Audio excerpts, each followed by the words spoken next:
Boas-vindas a mais uma análise. Hoje a gente vai direto ao ponto para responder uma pergunta gigantesca.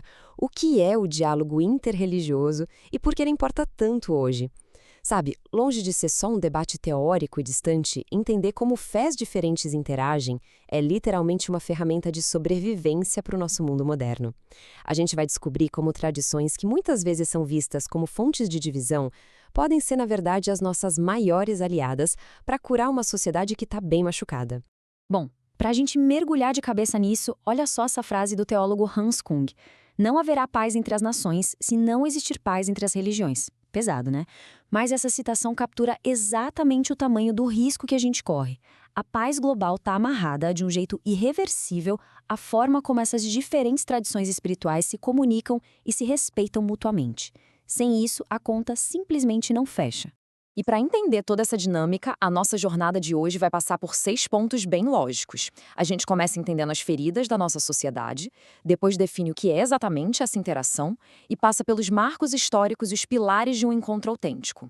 Por fim, vamos explorar as 3 formas práticas de fazer isso acontecer e como a compaixão se torna a chave para a paz global.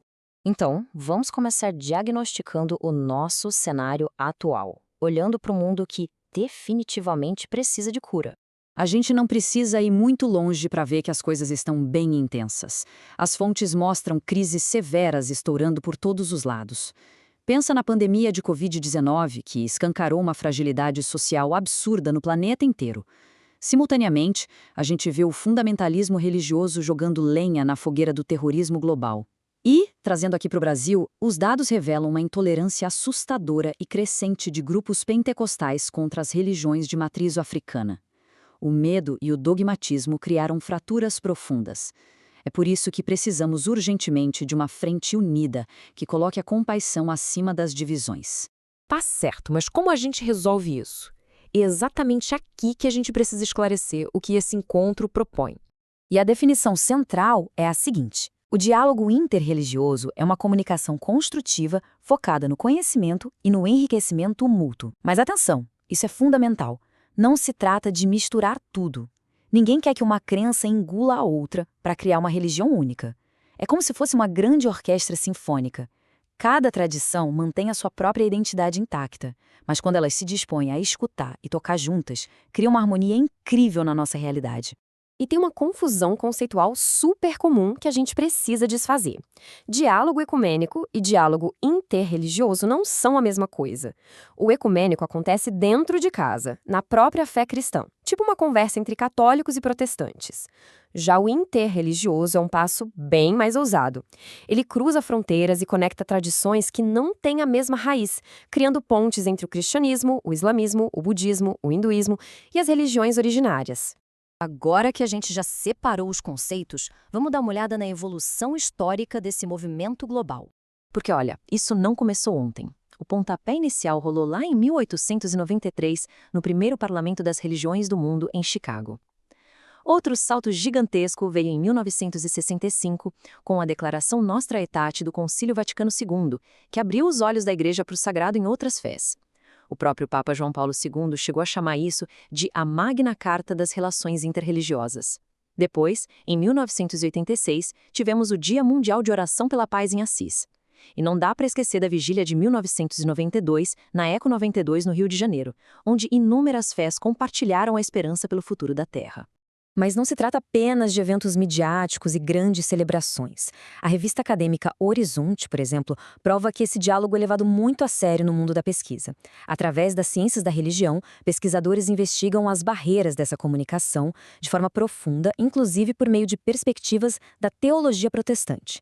Isso nos mostra que, além de uma prática espiritual, é também uma ciência bastante rigorosa. Tendo a história como pano de fundo, vamos para o lado pessoal. O que é necessário para que a gente consiga ter um encontro verdadeiro?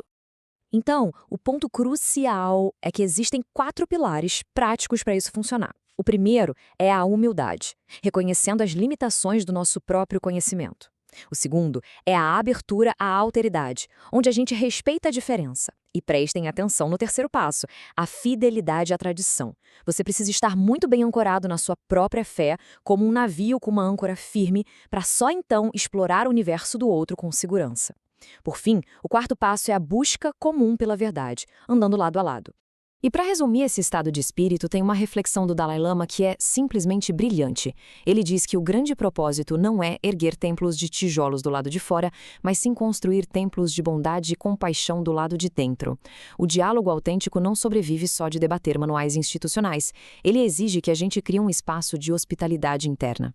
Construir esses templos mentais é o que realmente faz as barreiras desmoronarem. Teoria maravilhosa, certo? Mas como esses pilares se manifestam nas nossas ações do dia a dia? Na prática, tudo isso se divide em 3 frentes. A primeira é a cooperação pela paz, que é quando as pessoas unem forças para fazer ações sociais e éticas conjuntas. A segunda é o intercâmbio teológico, a parte mais densa, com os especialistas debatendo doutrinas. E a terceira, que é considerada a mais profunda de todas, a experiência religiosa. É o compartilhamento da oração e da contemplação. É respeitar o sagrado do outro não com discursos, mas com a presença. Agora, o que é realmente interessante neste ponto é um fato super curioso de Myanmar. A gente costuma achar que dialogar significa necessariamente falar, certo?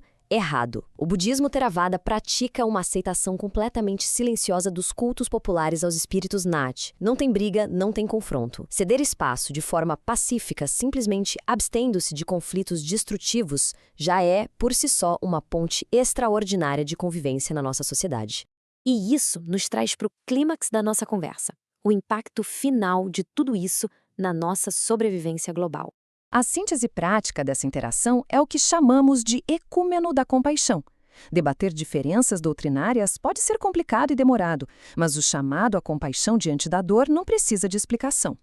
Uma coalizão global unida para combater o sofrimento humano e proteger o planeta é a nossa plataforma de ação mais poderosa. Proteger a nossa casa comum nos obriga a agir como um só time. Para encerrar esta análise, fica aqui uma grande provocação. As bases históricas e as ferramentas para aproximar as crenças já existem e estão disponíveis. Mas será que a nossa sociedade moderna está realmente disposta a baixar os muros da arrogância e construir esses templos de compaixão interna? A capacidade de usar o diálogo para vencer a intolerância é, sem dúvida, a chave para garantirmos a paz e o nosso futuro coletivo. Pensem nisso. Um abraço e até a próxima explicação.